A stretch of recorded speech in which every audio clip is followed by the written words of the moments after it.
Hello everybody and welcome. Today I'm gonna give you a brief summary of the latest patch for Stellaris.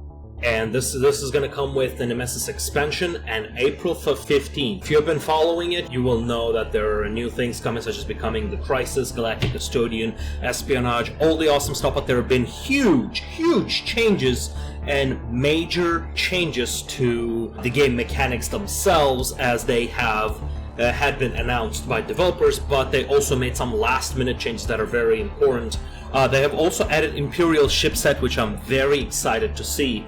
So the first things they added, obviously, espionage and spy networks. They completely changed the building slots, which is going to change fundamentally how you play.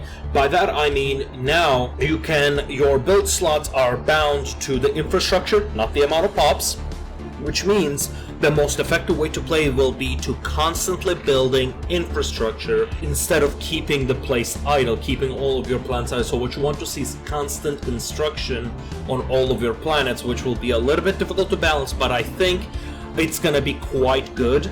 Ecumenopolis, Ring Worlds, High Worlds, and Machine Worlds will start with all their building slots available, so that's going to be interesting. But now that alloy forges and consumer goods no longer require special buildings, that will change. So their importance is not as important depending on what kind of buildings that they will be changing up. Now the biggest one is the pop growth and assembly. As you know, in the current build, pops equals economy. That's pretty much how it is. It's Age of Empires logic: the more pops, the more workers, etc., etc. While the technology should pretty much should be offsetting that, and it should be a much more complicated calculation, which is exactly what they did. Was something we have been waiting for. Biological population growth now follows a curve based on the number of pops on the planet and the theoretical carrying capacity of the planet, depending on how many spots that have been cleared, how much housing there is, plus a value of unbuilt and unblocked districts based on the planet's class. So planet size is going to be important. So all of these things are going to add up to determine your actual pop growth. Now, we do not yet know if they're still going to have you select which pops are to be grown, which will mean necrophage. The slaving necrophage build might still be very overpowered because it relies not on population growth, but on not the population growth of itself. But anyway, as a result of these changes, expected number of pops. So as the empire grows, it will be harder to grow pops. So as a result, in the late game, you will have significantly less pops to begin with. This makes me concerned that conquering other pops will become even better because their pops grow a lot faster. So if you conquer them, we will see. Maybe it will even out.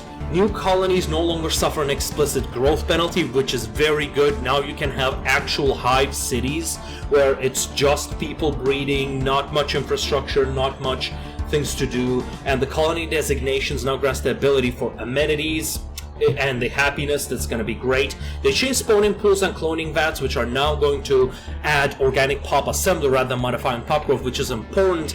I feel like this one might not be as good as it used to be. So I think robotic, the synthetic ascension, will still be good. We're going to be test and see what happens. Overpopulated planets will stop generating pops at a lower levels of overpopulation, which is important, which means an ideal way to play, the summary of all the things just said, ideal way to play: keep moving your pops around, keep making infrastructure, and you will maximize your pop growth, therefore your economy, as the logic goes. The things have been balanced. Homeworld size has been increased, but most important, the Ring World and Shattered Ring balance has been made. They're pretty much not going to be nearly as strong as they used to be. Habitats, same thing. They will probably no longer be banned. The Ring World will no longer get guaranteed worlds, and they will now have the habitability of a Ring World. So that will change. The authorities now change.